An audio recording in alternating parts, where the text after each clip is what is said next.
So the chat's up and running. Hopefully notifications came out and we are a go.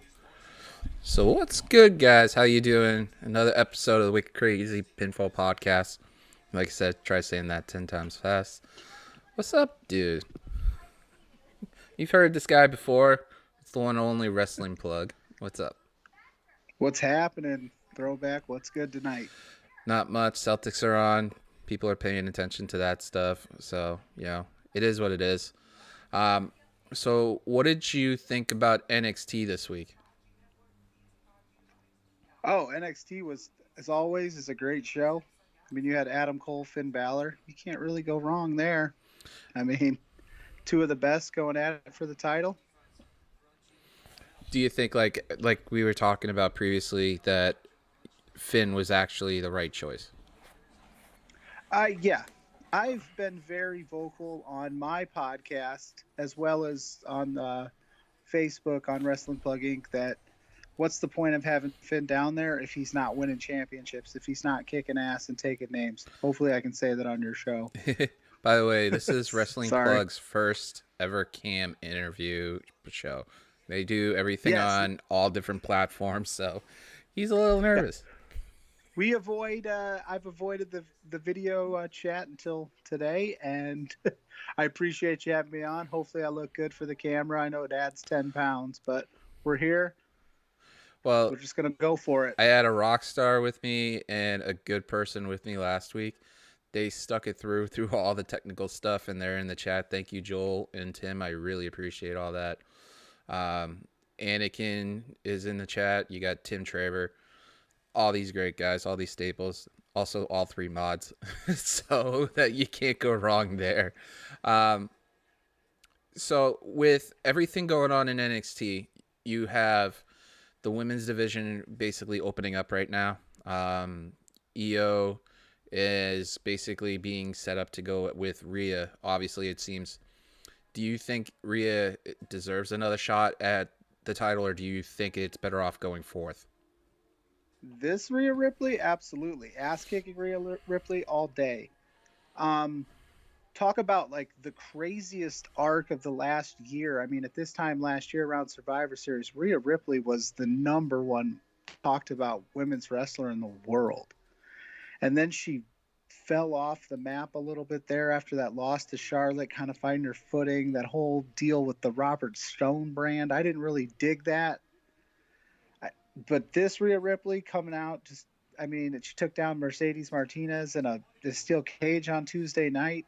Man, this one, yes, I want this Rhea Ripley to win championships, be in the title picture. She looks the part. She's a credible competitor. She's probably the most ready than any of the other women on NXT's roster right now, in my opinion. So I'm all for it. I think it'd be interesting, though, if they keep Rhea the way she is now. And just, it's not that she needs to be rebuilt. It's just the fact of the matter. She just needs to be pushed up more while pushing other talent up, which is really hard to do. If she keeps going the way she is, I mean, the sky's the limit. But I think she's more needed on, like, Smackdown as a babyface than anything, just because of the fact that Smackdown's really weak in that area. And they just traded Mandy Rose, too. So they've just lost another women's star on Fridays. I don't understand that. Yeah, and you're very heel heavy on that stuff, too. And here's Wild Boy. What's up, homie? It's just interesting with everything else, though, that they're trying to do all these great matches, and they have been, and it's been really interesting. But at the end of the day, matches like Finn and Cole, as a fan, I want more of those things. The cage match with Martinez was a good way to do it. I mean, if they do it that way, and obviously there's rumors around that Martinez is going to be called up, then if everything is correct, for Martinez to get and lose to Rhea that way, that would have been that's a good send-off. But Martinez has only been in NXT for a few months. and I think she's only been on TV for at least what for about a month. Not I very long. mean, She's if the chat can correct me on that, it'd be cool. Yeah, Martinez, talking about her, I thought personally when she signed with NXT, I thought she should have been right up to the main roster. No NXT, got the AJ Styles treatment. She's that good. She's been around. She's been doing this for, I think, 20 years, maybe. I might be wrong on that, but she's been doing it a long damn time. And I think you give her that opportunity, put her on the main roster. You could make her a baby face, just, an ass kicking baby face, if you will, as well. I think Rhea could go up there too, and then you could rebuild that women's division around Io, Dakota, Candice LeRae. I think there's a lot of talent down there, and I think NXT this past few weeks since they were on Tuesday and they were going solo, they were bringing out the big guns to try to get some of those viewers for Wednesday night, saying, here, this is what we bring to the table. We don't have your attention being drawn elsewhere. Come on over on Wednesdays and stick with us, and hopefully, because the war's back on starting tomorrow night. Yeah, Yeah, and which then is, they've I'm got honestly, I'm selfish. I'm a little upset about that. I liked having, a pay per view on Sundays, Raw on Mondays, NXT on Tuesdays. Then you got, AEW on Wednesdays. I like that. I like being able to just I ain't gonna lie. I was being focus. selfish. I'm hoping they don't go on Tuesdays for my own personal reasons. That is true. If they were going right now, nobody be checking us out. So maybe the NXT goes to Wednesdays, or maybe they can go to Thursdays again. Yeah. Well, if you're watching, comment and subscribe. Leave a comment and hit the like button. It seems like a lot of the notifications haven't been going out that much, so every little bit helps. For me, NXT overall is the A show. I don't know what you think about that. It'll always seem to be the A show just because of the development of the characters. But I really think in the women's division specifically, you have to make all these great women talents go somewhere. And the show overall was great. It's Mr.Warren Hayes. Anyway, I mean, I think that a lot of that stuff has to be developed more. There's a lot more talent that they have they can sink into. But to move on from the NXT stuff, what did you think of AEW signing the former Rusev? Which I'm not a huge AEW fan. I don't watch it that much, and I should. But I am I'm like a huge fan of Rusev's work in general. So Me too. Happy Miro Day, by the way. Let's get that out first and foremost. We're recording on Miro Day. I'm all for it. I'm all for anybody getting work, whether it's Rusev or Miro signing with AEW. Right now, AEW is stacked in terms of male wrestlers, so it's going to be interesting to see how they navigate that going forward. They definitely need to sign more women. But in terms of Rusev, I know the internet went wild on Wednesday, and AEW is just all ex WWE wrestlers. What are they supposed to do? Internet wrestling community. I went on a rant on my podcast about the same thing. I'll put it out there for YouTube. What are wrestlers supposed to do? Are they supposed to not sign with AEW? Are they supposed to just go play basketball, play football? Like if LeBron James got cut tomorrow by the Lakers and the Celtics picked him up, would we crap on the Celtics for signing LeBron James? no, I don't think so. He's a basketball player. He's going to play basketball. I think anybody getting work is a good thing, especially in a pandemic right now where, a lot of people are laid off. One man's trash is another man's treasures. AEW sees a value in Miro. Good. Let him have him. I don't know why the fans are upset about it. We all loved AEW. I mean, we all loved Rusev. I thought the promo was awesome. I thought he came out guns blazing, guns swinging. I like that kind of stuff. I like in the middle of a ratings war, so to speak, that you're taking shots at the other guy.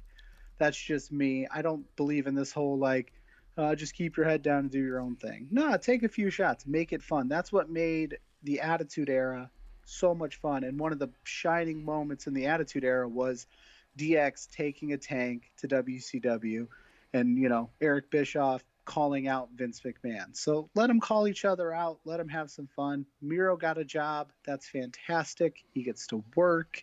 He gets to wrestle and do what he loves. I'm all for it. Yeah. By the way, Warren gives a thumbs up. Thanks for helping me, Warren, with all the OBS stuff, by the way. But we have a sea of blue right now in there. But yeah, he deserves to work. But do you think that table, and he's going to do great in AEW regardless. His work speaks for itself. But do you think that going into talking about Raw a little bit, that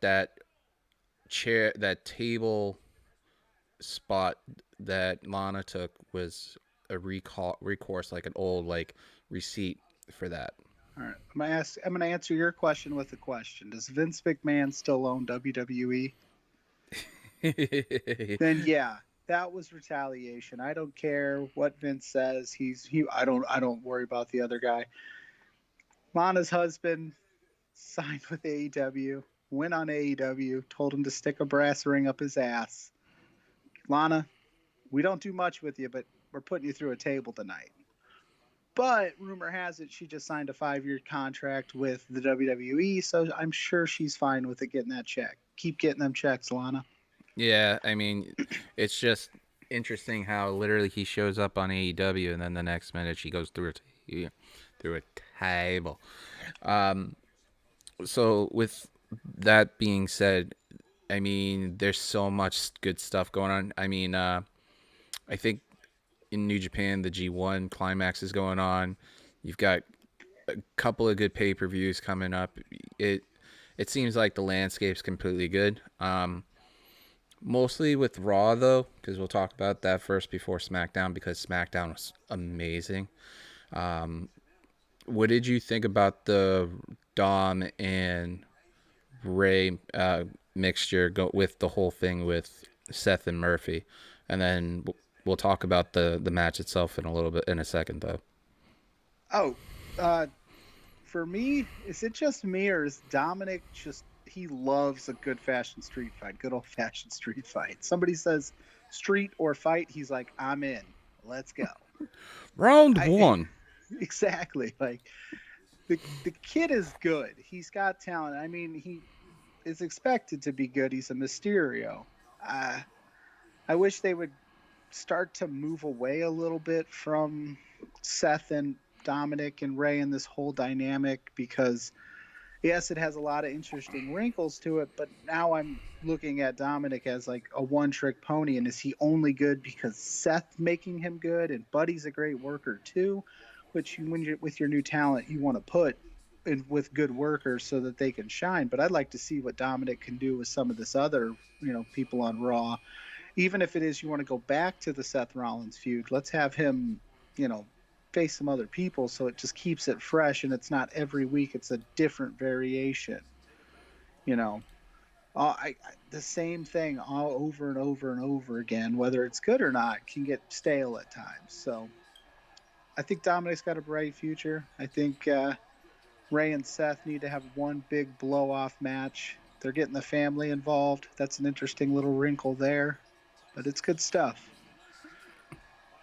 Yeah, I think more so that he needs to be pushed into more different matches other than Seth and Murphy, just because it's the same thing over and over again.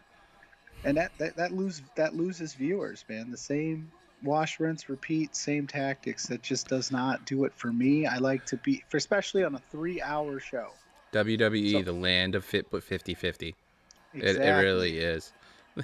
Ron's no one's getting over. Ron's like, I'm not a mod. Why don't you type a mod in there, Ronnie, and you'll see. Anyways, I think personally that Dom's got a bright future. Did you see on the network, because I just watched it today, the day of SummerSlam? I have not yet. Those are good documentaries. Yeah, so I need to that check documentary. Seth said that behind the scenes that it was an honor to wear, a mock-up of what Ray's gear was. It was a great thing to have Dom's first match. It was an honor to do all that stuff. I mean, yeah, he plays a heel, but on those documentaries, he's very sincere. So I think that and even Seth said it himself that he is a bright future. So it's well worth it. Yeah, I mean, for all accounts that I know, Seth Rollins is a kind of a historian of wrestling, and he seems like a genuinely nice guy off screen. I mean, he plays a really good heel, but I mean, who wouldn't want to be able to, go out in Rey Mysterio gear and have the first match with Rey Mysterio's son and be in a program with Rey Mysterio? I mean, he's a legend. Talk about a year though Ray's had. His son's getting his butt kicked every He's week. getting He's losing kendo an beaten. eye. Yeah. Kendo beaten. Poor Rey Mysterio, man. That dude, give him something better. Kayla. The Kayla, that it's always a good person. Check out her Twitch streams. The Josie Church. That it's awesome. Um, she has her own Twitch stuff. I check that out every Sunday. It's well worth it. Go to church at noon. I'll just say that. But she's a really good person, and I appreciate it. She does, and Alex does. Um, it's just one of those things for me where if they're gonna move forward from this, what's next for Dom?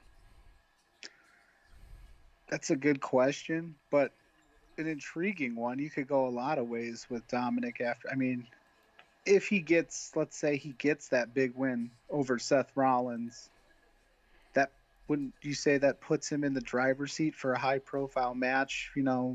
Maybe not a title run right away, but Seth Rollins is one of the top guys on the card, and to get that win would say an absolute lot about how much they feel about Dominic. So he's got a lot of options. I mean, there's Kevin Owens could give him a good match. Aleister Black could give him a good match. I mean, he can go to Raw Underground and beat up Pineapple Pete, who was on Raw Underground Monday. My dude, Pineapple Pete, getting work, keep getting them checks, as Jalen Rose would say. I think we'll talk about that because with Raw Underground what they did, but I really think, and I'm very excited because they did the cage match with Seth, the spot with the with the super suplex into the Falcon Arrow, and that spot's always great. But that idea of Dom not getting out of the cage when he could was just interesting to see, and I think Dom, it's probably either this the way they were talking about the match or whatnot, but if it was smart, Dom could have just gone off of it and done the frog splash from that point. There was at the end of the match, you had 2 curb stomps and Seth won. The kendo stick parts of these match is kind of interesting. It seems like they have a thing for a huge thing of it with these kendo sticks all the time. I love them, and they're laying those things in. Those shots look rough. Deadly, yeah. But for me, I think with Dom taking these beatings, I really am interested to see what they do next with them, because if they're gonna do anything with that angle with his sister and Murphy, the way that angle is, and it was very slightly brief, but it like they say, a slightly brief moment can make a major impact, and that made a huge impact on everybody. Yeah, it seemed to be what everybody was talking about after Raw on Monday night was that little interaction. I'm not sure if they're going to put that into like a full-blown angle. I mean, I'm not sure if Mysterio's daughter is signed or if she's training or anything like that. So it'd be interesting to see if they push it any further. I think she's only like about 19 as well. So having her on a big spot on Raw being so young, we'll see what they do with it. But it was interesting, and I like stuff like that. Drop in little subtleties here and there so that you can tell a bigger story. Maybe Murphy joins up with Dominic to turn on Seth, and then Seth's left with no one because he's kind of not making any friends right now. And if the Mysterios are giving sympathy for a guy that just kicked the crap out of their brother/son a couple weeks ago, that's an interesting move. I can see the next few Dom does is with Murphy, but not in the sense of him being a part of the Messiah Mystique. I think that it could be possibly that he could be going against Murphy to keep his sister away, kind of like a brother jealousy kind of angle. Or, I mean, the smartest thing to do, since, Dom's very athletic, very lengthy, one is to have him go with, like, I know this is going to sound bad, and it's just an idea. Put him with Ricochet and let them go. I mean, there's multiple ways you could do it. Um, I'm just waiting to see what they do next. Now, Murphy, if with his sister, that would be interesting. Just as this whole thing of an angle, but we don't know what the future is with this whole storyline. I'm just hoping that they're finished with it and they move on. I mean, Seth needs something different other than keep going with the Mysterio angle and move to something different. Or at least pause it and then revisit it down the line, and give viewers of this program, a couple, 6 months to a year down the line, like, oh yeah, I remember that, and then do something different. But yeah, it's getting a little repetitive. I mean, what did you think also about that? Well, in general, because we didn't touch it on your show. What do you think about Shayna and Nia being a tag team? It's interesting. I'm a big Shayna Baszler supporter. I like what she does. I like what she does in the ring. I like the way she carries herself. And that was another one I thought you give her the title at Mania off of Becky, strap a rocket to her. I don't know why they didn't. Nia, I've been a Nia supporter, so putting them together is not the worst thing in the world. I like the idea of the tag team where Shayna does all the heavy lifting and Nia just kind of dances around and like, we won, we won.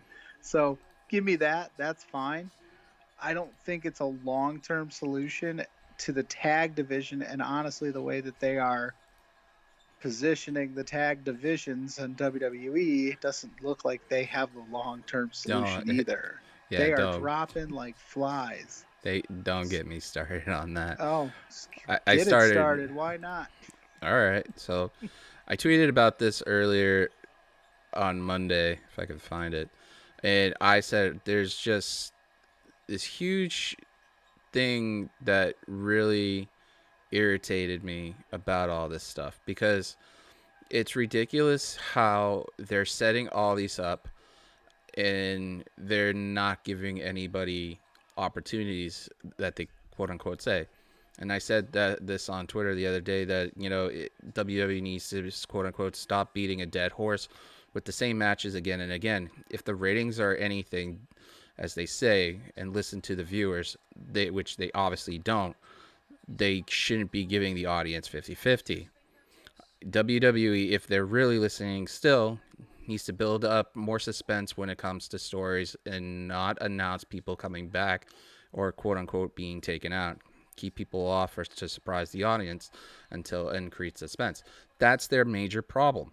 They have a problem where they're not allowing these people to get off for an extended period of time and then coming back and being strong. Look at Sasha. She shouldn't be there on Friday, regardless of anything. Friday, she should be off TV. I'll even agree with Sean Sapp. He said that she should be gone until the draft. I think even further, have her go until all the way until Survivor Series, and then go from there. It doesn't make sense. I mean, if you kick Drew in the face and he's got a quote unquote fractured jaw, which I don't know if it's true or not, No. keep him off for sure. Keep him off until the Monday before a week before next week, before Night of Champions, and then come out of nowhere and claim more people. I liked Drew coming out when Pierce. By the way, Adam Pierce has been like an MVP for me. He's been a joy to watch on Raw and SmackDown. But yeah, you have Drew come out. He's going after Orton against Doctor's wishes and things like that. Like, that makes sense. I know they kept Orton off of Monday Night Raw this past week, which was the right call. Definitely keep him away. Let that mystery, culminate. Sorry, that's the right word. Cultivate, if you will. But yeah, you're right. They have this tendency of pulling the trigger too quick, and I wouldn't be shocked if Sasha Banks was on Friday Night SmackDown this Friday. I don't think she should be, like you said. I do think you let it kind of sit there for a little. I think you try to keep Bayley and Sasha away from each other just a little while longer, maybe till around that Survivor Series where you will get that cross brand interaction. And then, you know, they kind of pass each other.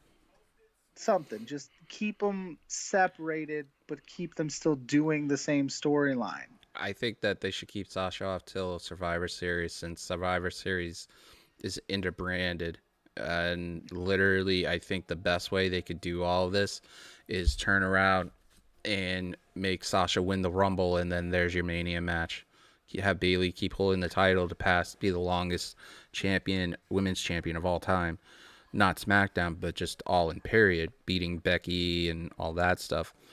But I think it would be more poignant that you would literally have, Sasha win the title at Mania and then go from there. I mean, the only other thing that would have made this whole situation even better, and if the chat wants to put their 2 cents in, that'd be awesome, is to keep, if COVID wasn't around, SummerSlam was supposed to be in Boston. If they pulled the trigger on this, say, at the night after Mania, there's your SummerSlam long-term program. Keep Sasha off until, the a couple of pay-per-views from that, and then have her show up like a week beforehand. Hey, it's Queen of the Ring. What's up, Alex? I'm ecstatic today. This is a good day. Yo, yo, yo. But I mean, it's huge because I want this match. Everybody wants this match, especially now after the trailer that dropped. How many of people in the chat have seen the trailer? I mean, the Mandalorian trailer. She's in that trailer. This is huge. This is big time. So you're now putting somebody who's been in a major product that thousands of follow. Hell, if I told you who was Baby Yoda, you'd be like, oh, Star Wars. Yeah, you're about to put me on the spot here, and your chat's going to hate me. I've never seen Star Wars. Any of them. I can't do a cartoon acting. I know who Baby Yoda is. My daughter's a fan. I know the logistics of kind of the storyline, I guess, if you will. I've seen the Family Guy spoof and Spaceballs. That's the extent of my Star Wars conversation and knowledge. So she's in The Mandalorian. I may have to check it out just to see how well she does. But if you're the WWE, having her star be on such a big product, it would make sense to have her come back whenever that's done and put that title on her, and then you got that cross brand appeal that they're always looking for in the WWE. WWE already put it on their Twitter. And oh yeah, yes, they love that stuff. Yes, she is. It's on Disney Plus. They did release the trailer for The Mandalorian season 2, and she is going to be in a prominent era.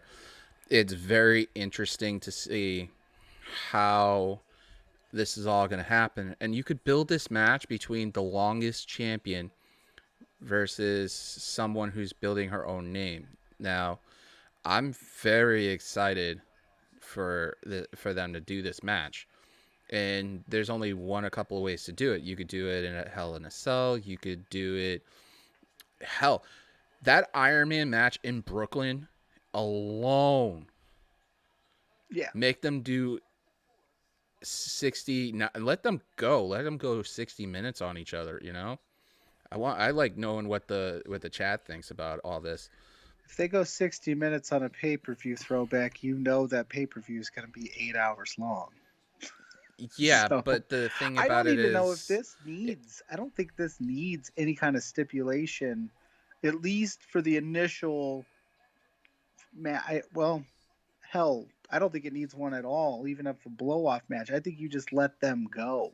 They're friends off screen. They've got a good chemistry. They've been wrestling together.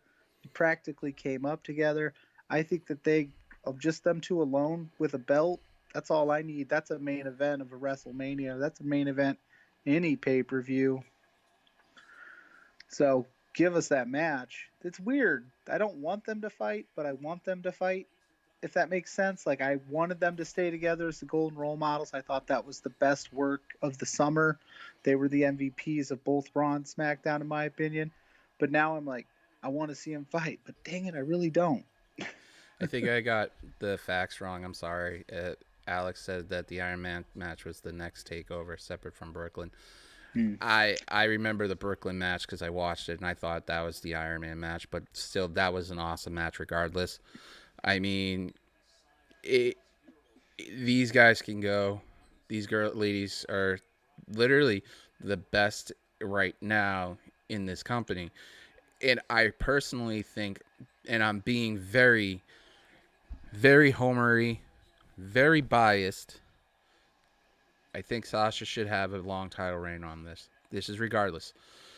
If I was on the Sheenoms, not on the show, but I was in the chat when they were doing the donation thing, and I suggested chaotic wrestling, and the Queen of the Ring and the Sheenom with Sean were really gracious enough to do it. And if you ever go on, like I said, go to Joshi, the Joshi Church on their Twitch stream. It is awesome. It's literally fun to listen to them talk about that stuff.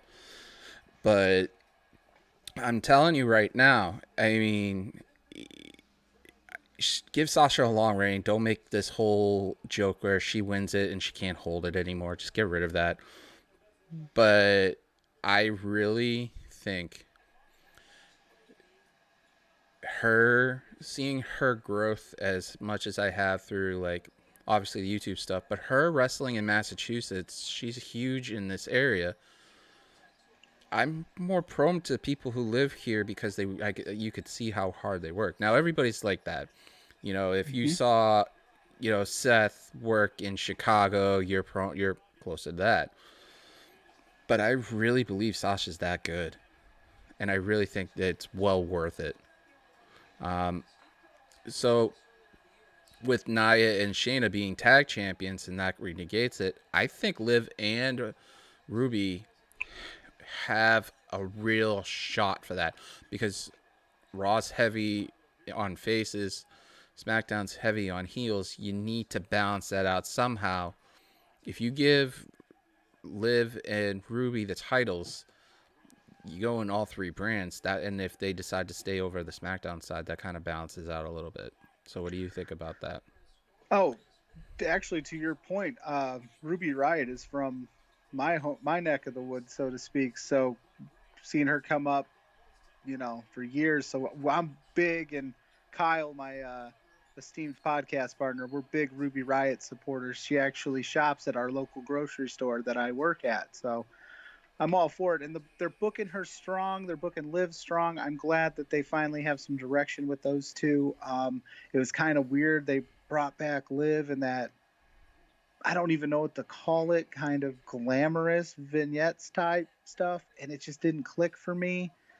And then Ruby came back from her injury and she lost, I believe, like her first 10 matches or something. So it's nice to see them both on a good trajectory on the way up. And I think Nia and Shayna, as much as I think you need to keep Shayna Baszler as strong as possible, I think the dynamic that her and Nia have with their fighting with each other while being champions is a perfect opportunity for Liv and Ruby to swoop in there, grab those titles, and then, like you said, you go across all three brands.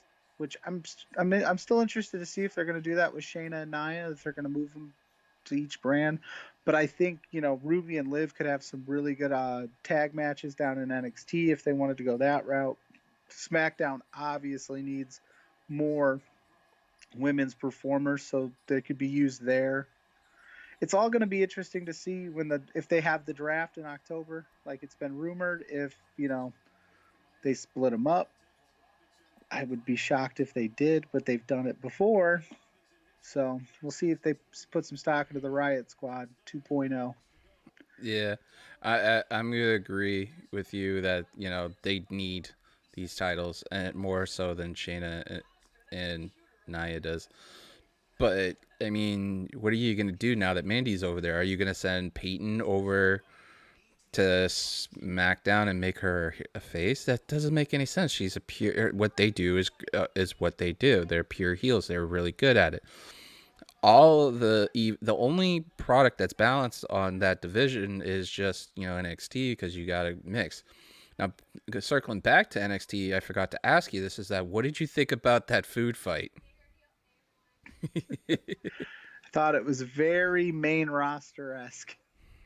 I thought it was awesome. I was like saying we're gonna get a food fight, and we did. It literally WWE programming loves food fights. and we literally got a broken TV, and I wouldn't be surprised that this is gonna lead to something big between Tegan and Candice. But I really think Tegan needs to move on from NXT. I think it's time for her to go up to the main roster. Not for her not doing as much great things in NXT. I think she deserves to go up there.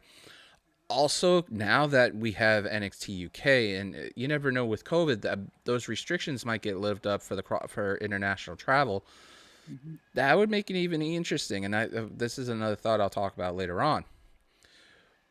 But it for me as a fan, I want to see these people do really good. And with this specific situation with Candice, I think the only time she'll end up on the main roster is when Johnny's on the main roster. And, the next big thing probably going to happen is Grimes is going to get a title. The women's division, EO is going to hold that down for a lock. Yeah, the thing with Candice and Johnny is I think in a way they're kind of selling Candice LeRae short by just having her be Johnny's wife. She's not particularly my favorite NXT women's superstar, but I know she can go and I know what she brings to the ring, and I think separating her from Johnny eventually would be a nice idea. I don't think you give them like a divorce. I think they always be married, and I think they always have that dynamic. But it needs to be like her thing, his thing type deal. Um, in my opinion. I'm agreeing with if with the chat right now is that if they literally would have to move on to do that. The other thing I was thinking also is that, and a good point on that, go circle back to Banks and stuff. Did you hear about Rousey training with Piper's daughter? Yes, I did. I'm all for that. That it Get could right. possibly set up that match. Now, if they pull the trigger on Bailey and Sasha, let's say earlier, I mean, Night of Champions is in a couple of weeks. That wouldn't make any sense. You're pulling this trigger for a long enough. This is like a huge thing. If they do it at Survivor Series, my enemy of your enemy is my friend. So, I mean, a good chance is that if Ronda comes back, wins the Rumble, for example, if you flopped it, and then there you go, the Four Horsemen match sets up. It could happen. It could happen. I would say a four horsewomen versus four horsewomen match is a little far fetched right now, just because with Becky being out with her pregnancy, you just never know how a woman's body is going to respond to that. And I obviously can't speak on that from personal experience because I'm a man, but you never, I mean, having her pull the trigger on Rumbles in January and her to be in wrestling shape by Mania could be a stretch. I think Ronda is desperately needed on this main roster, and I know a lot of the internet wrestling community is not a Ronda Rousey fan. She picked it up pretty quick. She was intriguing, whether you loved her or hated her, you watched. You wanted to see what she was going to do on TV. So her training with Piper's daughter and putting it out there, or yeah, Piper's daughter and putting it out there says to me that she's going to come back sooner rather than later. I wouldn't be shocked if Royal Rumble time she's a surprise entrant. Like, that'd be a big deal. and then have her for the Mania push, because I don't think Rousey's going to go back to the week in and week out grind. She was on one of those a documentary or day ofs type thing, talking about how, she missed her family, she missed being home, and she's a big enough star that if she says, "Hey, I'll give you 10 dates a year," they'll give her the money and they'll do it. Yeah, I know, but I think if push comes to shove, the opportunity to win a match with all of your friends, I mean, why not, right? Oh no, absolutely. I think it's a dynamite money opportunity. I would want to see it. I think it sells itself. It would, and it's wrestling, so anything is possible. Never say never. And I think with all the tension between Sasha and Bailey and all that, they can definitely write themselves out of that. If it came to like, oh, tomorrow we've got four perfectly healthy NXT horsewomen and four perfectly ready to go healthy, Rousey MMA women. Let's do it. Like, I'm all for it. I'm gonna watch. Yeah, I mean, it's going to be fun to see what they do and what she decides. Everything she has is just at her finger touch grabs. Uh, I mean, this week has been just an interesting week overall. SmackDown. What did you think of Bailey's promo? Uh, like very Eddie Guerrero esque with the chair and sitting there. I like heel Bailey. I think heel Bailey does a great job. I like this much more than the hugger gimmick. And then I liked all the reasoning she gave. It made sense. It, I was using you, but I know you were using me, because they planted those seeds throughout the whole storyline, so it was a believable promo. And I'm glad that Sasha didn't show up. I, And it made it even more. It was like, oh shoot, she really did put the work in on her, and that was good stuff. It wasn't interrupted by anything. It was good stuff. I think also the fact that there were also bits and pieces of them touching about her past with each other.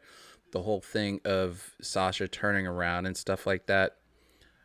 I mean, it's interesting that Bailey said, "I'm the one who was using you," where Sasha would be the original one saying that years ago. I think there was a Twitter Yep. post she said it mentioned harping about quotes she had around the time her and Bailey were supposed to start it originally, and then they just backed off on it. I still think that that promo was really good.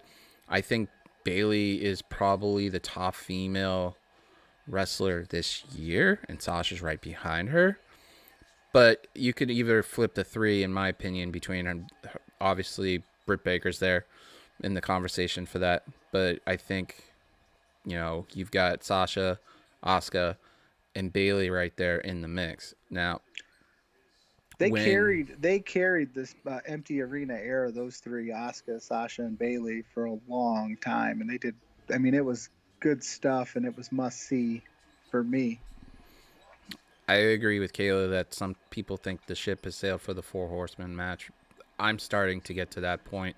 I'm just, I have hope.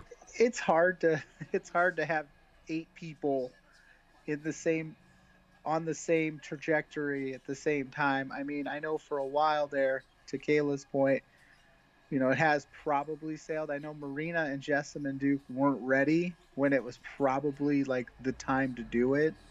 And even to that point, you had to see what Rousey could do in the ring before you pulled the trigger on such a high profile match, because you got to have those four be believable against, the NXT four, who we all know are four of the top women's wrestlers probably of all time.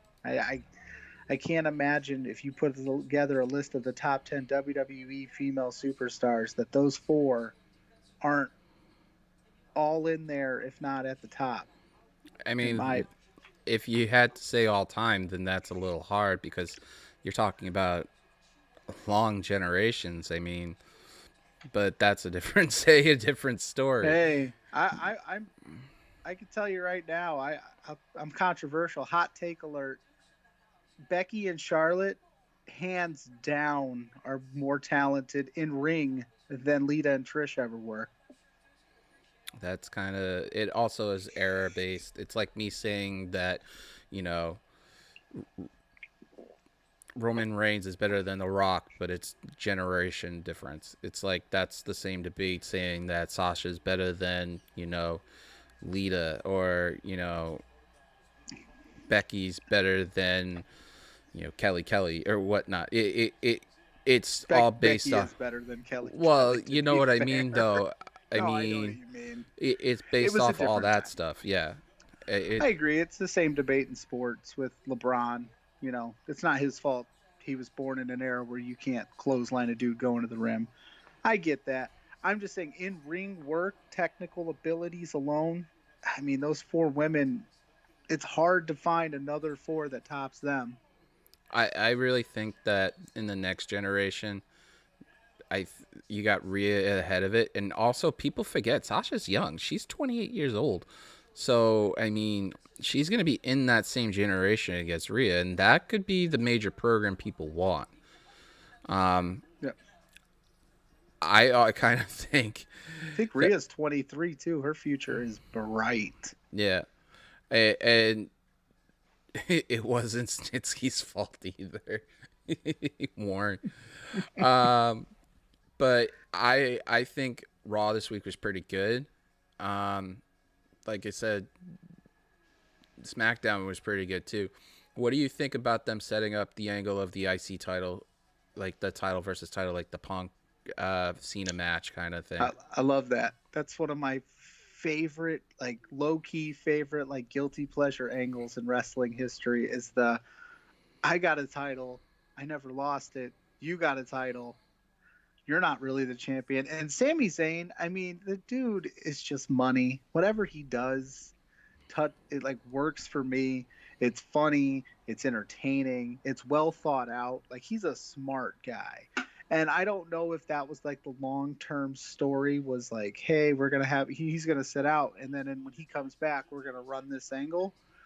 But it's working, and it's AJ Styles who's the phenomenal one. He's a legend. He's an all timer. You got Jeff Hardy, who's an all time great, multiple champion, and then you throw Sami Zayn in there, who we all know can work. I don't think you can go wrong there. And to CM Punk and John Cena, that whole angle was one of my favorite angles and storylines of all time. I'm a big CM Punk guy, and I still watch Money in the Bank 2011 every few months. I watch that match. I smell a match memories coming down the pipe. Do you have me on? I'm ready to talk about that one.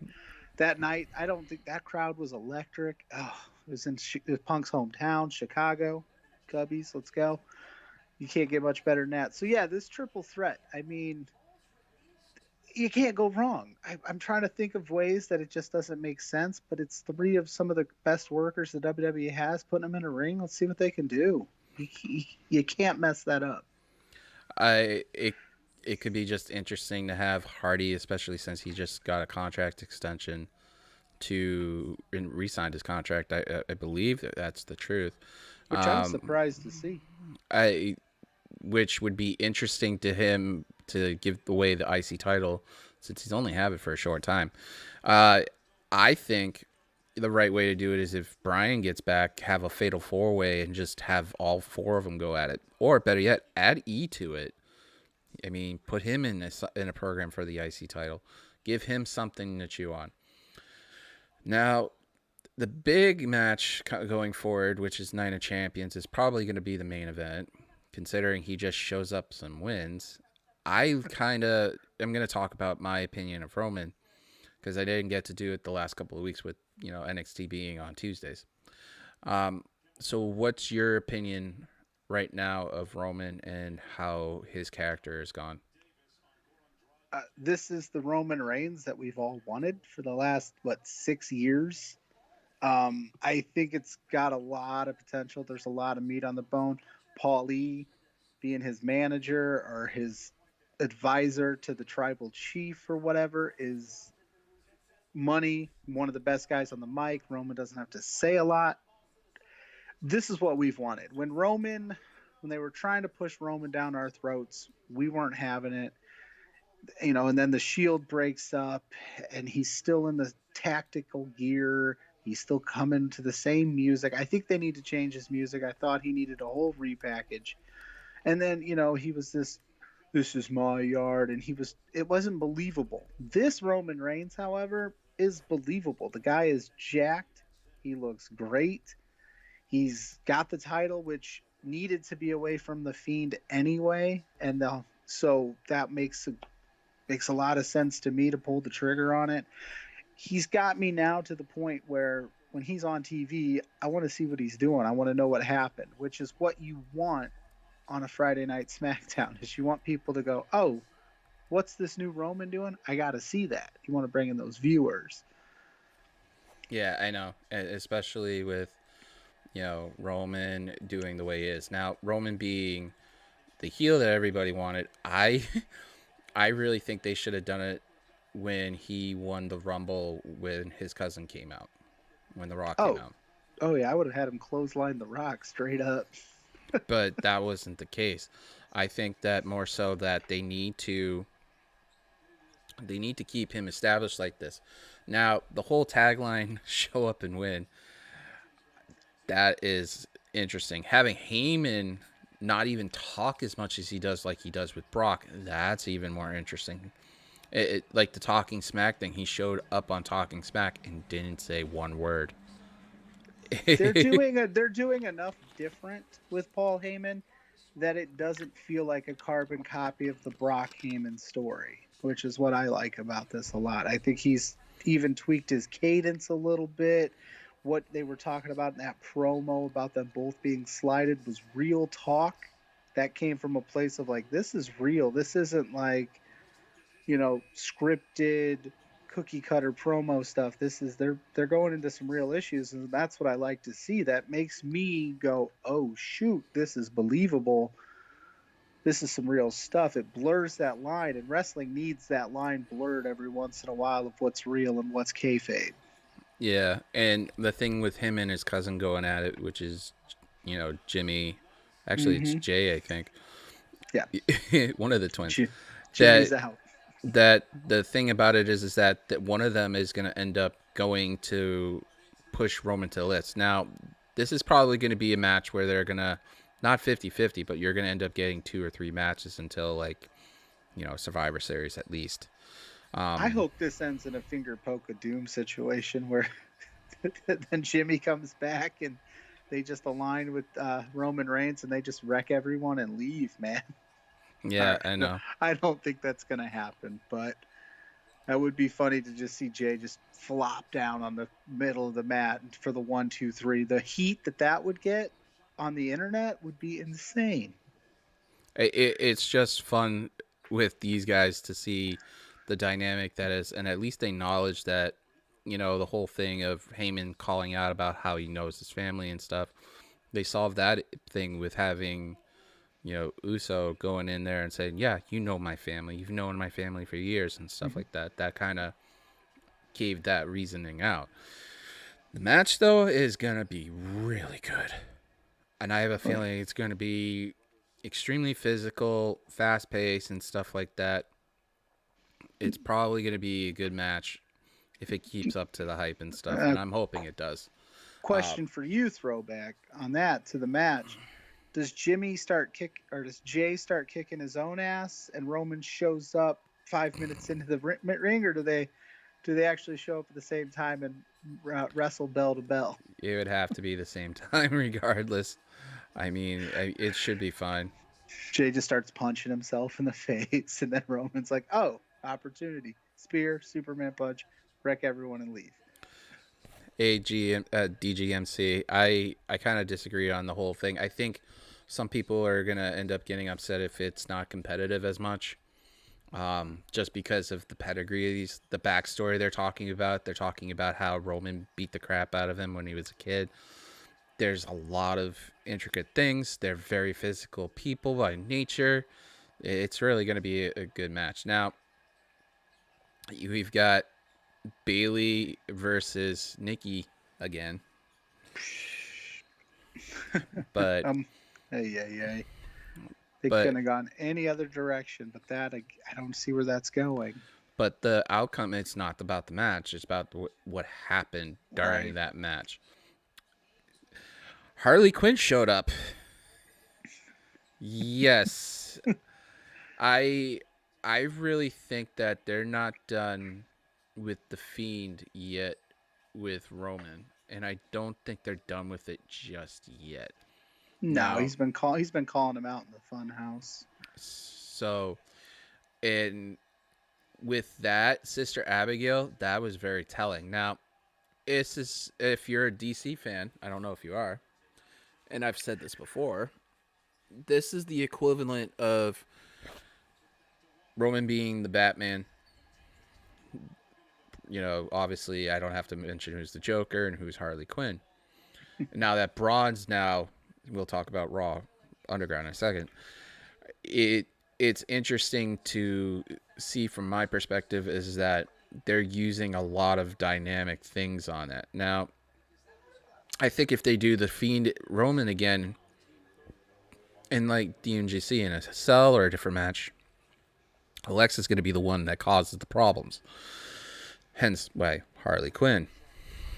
But her hitting the Sister Abigail is very telling. Yeah, Sister Bliss is finally here. I kind of like the dynamic of Alexa Bliss just being like a Fiend fangirl type deal where she's trying to get his attention, so she's braiding her hair, she's doing her thing, you know, she's doing his finisher, I should say. And the Fiend isn't really hip to it right now because up until this point, the Fiend has been by himself doing his own thing with his little, you know, because the Fiend and Bray Wyatt, the way they positioned it to me, are two different people. So Bray Wyatt has all the puppets, Bray Wyatt has all the interactions. The Fiend, this is the first time he's been like, oh, there's somebody, you know, that wants to be a part of my, and then like you said, be a part of my life and be into this. And how does he handle that? Because he's the Fiend. He's supposed to be this scary ass kicking monster. He's not supposed to have a compassionate side. But then again, all serial killer movies I've ever seen, there's always that love interest. So we have that going for us. I think, you know, Alexa Bliss, next time Roman and the Fiend lock up, coming out trying to impress the Fiend, cost him the match. There's a wrinkle there. Maybe she helps him win. They took that part from the swamp fight that I think they initially thought was just going to be a throwaway moment, and they've really ran with it and put some interesting wrinkles into it. I wonder if Alexa Bliss cost Nikki the title match against Bayley at Clash of Champions. I was going to say Night of Champions, but I think it's Clash now. Um, so we've got that dynamic going too with Nikki. Everybody always thought Nikki was going to be the bad guy. I think Alexa being the bad guy, you know, is a good move. And going with the Fiend, I don't think you can go wrong there, depending on how they play it. I think that something's gonna happen with this story, and I'm hoping it ends on a positive note with Alexa, because she was saying on a lot of her social medias about her holding the title. So I have a feeling that's gonna end up going towards something like that, bringing the old version of him of herself, and then she'll have a hold a title because that's what it seems. Her holding the tag titles was interesting still, but I mean, give her another run; she deserves it. Oh yeah, a But lot of people forget Alexa Bliss is an accomplished. You know, she's accomplished on that main roster quite a bit, and I think she gets thrown away in that. You talk about the four horsewomen and then you go four horsewomen, Asuka, and then it's like Alexa Bliss for me. I mean, she can work. So put her in anything, and she's money in my opinion. it's gonna be fun though, and we had Raw Underground also. Oh Underground. boy, I it, the only thing that I think is interesting, and obviously Braun should be the one to wear a Roman shirt saying I show up, I win. It should be I show up, you're done. Um, is Dabakato versus Braun next week in the Raw Underground? I mean, if they're gonna move Braun over to Raw, and it seems like they're hinting at it, they got to do something with him other than, putting him in title matches where he's just holding it till someone comes back. And that, let's be honest, his title reign was really decent, but he was just a placeholder to hold for Roman, and that's sad. He deserves some more, and I feel so horrible for the guy. It I seems like didn't a good guy. I didn't think his title reign was that great, honestly, because I believe, to your point, he was a placeholder champion. Roman went down with But he decided not to partake in WrestleMania, so they threw together that match with. I have a feeling I'm going to give the WWE credit here. I'm assuming Roman taking the title off of Goldberg at Mania like they originally planned. There was a long-term storyline for that. I think they had to throw together the Strowman storyline, and I literally think they got lazy and just went, "Oh yeah, he's got history with Bray Wyatt. Let's just do that again." I I think though, if you've watched the documentary that they did on him on the network, him being told that they have no plan for him being a champion anytime soon, from Vince saying that to him, and Braun almost in tears. He's a human being. I mean, yeah, he might play a character, but still. The thing, is that for me, when he won it, I was happy. After I was watching that, I was just like, why did he win it? And then watching, the whole behind the scene thing, the Chronicle thing, it made me appreciate what he is and what he does. Now, what I think they should do is, if they're going to give him a title run, I mean, you have Bobby Lashley as the United States title champion. If they're really going to keep doing this angle for a while, and if Brock comes back, you have to pull that trigger on that match, because these guys are getting older, and they both were in FCW together at one point. They've gone almost in parallel ways. For MMA, both of them did the MMA thing and both came back. I wouldn't be surprised if they do something special to make that match happen and put them in a fight pit or something like that. That'd be interesting. But if you're going to do something with Braun, it can't be a major title right now, because you need to rebuild him as this ass kicker. And I think with Raw Underground being there, if they're going to put him on Raw permanently, it's fine. I think the visual image, though, and I said this on your show, put Braun in NXT. Now, people forget Braun never went to NXT except to do house shows. He did NXT and never done NXT TV tapings or was on NXT TV, period. He went straight from the house show straight to the main roster to become the Black Sheep. Now, put him down in NXT. It's not a demotion. Obviously, we look how Finn's doing, and create a new cult and call it the Doomsday Cult. And just have, when Cross gets back, have Braun right behind him and, Scarlett in front of Cross. I mean, it would be an interesting visual just to see that. And then you could probably have Braun go after the North American title and Cross go after the NXT title, and, and go from there,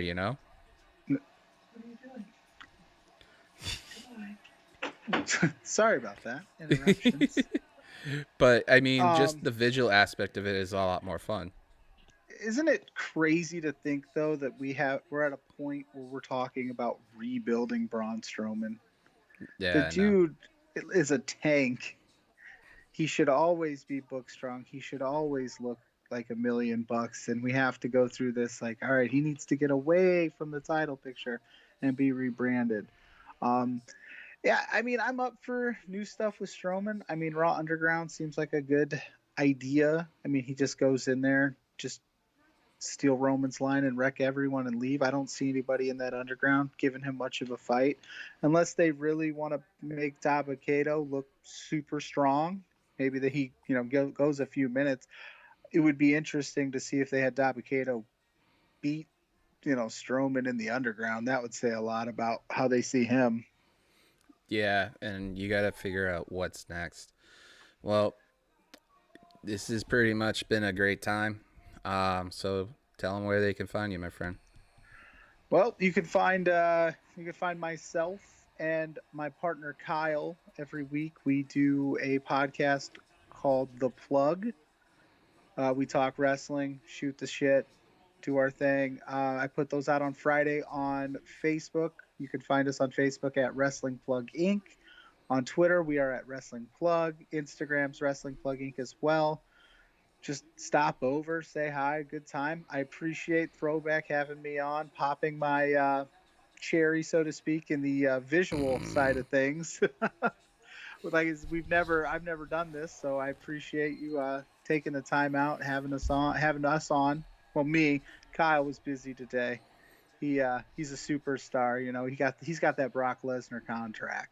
Yeah. Well, the chat was pretty good today, and I appreciate everybody. Anakin, Tim and Joel, Wild Boy. That's something I'm going to talk about in a second. DGMC, the Sheenam, Kayla, the Queen. Everybody needs to bow down to the Queen. By the way, I really mean it. Go check out their Josie Church Sundays at noon on Twitch. It is awesome. It right before like football and stuff. It's a great way to listen to it. Other than that, you got Mr.Warren Hayes doing his show every Thursday night. Tim and Joel do their show right before that. But I want to thank, everybody. Also, Fightful, very, very good people over there. Sean, Jeremy, the crew over there. Go support them. Mondays, they do a show. Sean does a show with Denise. I think they're going back to the Wednesday Night Wars. I think Warren, Alex, and Louie are probably back. I'm not sure. And then Jeremy. Let's hope so. And then Jeremy on Fridays with Sean. And I can't wait for how crazy everything is, because we've got wrestling coming up. I'm not going to call it Clash of Champions. I'm going to call it Night of Champions. If you say COC, it just sounds wrong. But I mean, the other thing also, and I'm proud to say this, with Anchor FM now and the show being audio also, I am proud to announce, and I've already announced this on Twitter, that our boy Wild Boy will be joining me. We have hammered down some things, and I can't wait. We will be doing a roundtable discussion on episode 2. It's a 2-part episode with Wild Boy and me, and I have just hunkered down the second person in that roundtable, other known as Rob Wilkins. I am looking forward to do these roundtable on the audio at least once a month, because of the fact that with audio it's easier to have multiple people on at the same time rather than visual, just with schedule stuff. I'm hoping to get one other person. I'm hoping, if she's listening. Who's the third man or woman? Who's the third man? Sorry, I had to do that. I'm hoping that person that's listening, and I'm hoping that if I could ask and they can come in, that would be great. My whole goal with the audio is to get people who don't feel like they have a voice in these chats to have a voice. I already stated when I first started the show that Wild Boy, I wanted him to be on the show. I want him to be on both sides of the show. And I've talked to him personally a good chunk of the time. We had a great conversation the other night, and, really great dude. He relate to a lot of stuff he's gone through and I've gone through. But I don't know if Warren can allow me to plug this, but I will be on Warren's prediction show very soon, and I can't wait to do one of his prediction shows. I'm not going to say which one. We've been talking about it for a little bit. But, like I said, support Fightful. Go to Fightful.com. Become a Patreon member. Go to Fightful Select. Fightful Gaming, too. Go say happy birthday to Jeremy, since it's his birthday, I guess. But I really appreciate all the support. AnchorFM.com / the tag right now is going to be Wicked Crazy Pinfalls. And yeah, okay. So we're going to be doing Night of Champions predictions coming up soon. So, I can't wait for that. It's going to be a busy few months. I have my special guest locked up for the end of the month. I'm going to ask them to promote it. Also, we have two match memories coming up soon. Anakin JMT is going to be doing one on a WrestleMania, and I will be filming with Rob Wilkins very shortly about NWA, WCW, Chicago, a match with Ric Flair and Steamboat, which is going to be fun. I appreciate everybody. Hit the bell, subscribe, give the video a thumbs up, give me some comments, give positive feedback. Thank you, my friend, for being here. Thank you for everybody being in the chat. I'll be honest, I didn't do any notes or anything. Everything was just off the top of my head, and I actually like it this way a little bit because it's more organic. But other than that, be kind, pay it forward.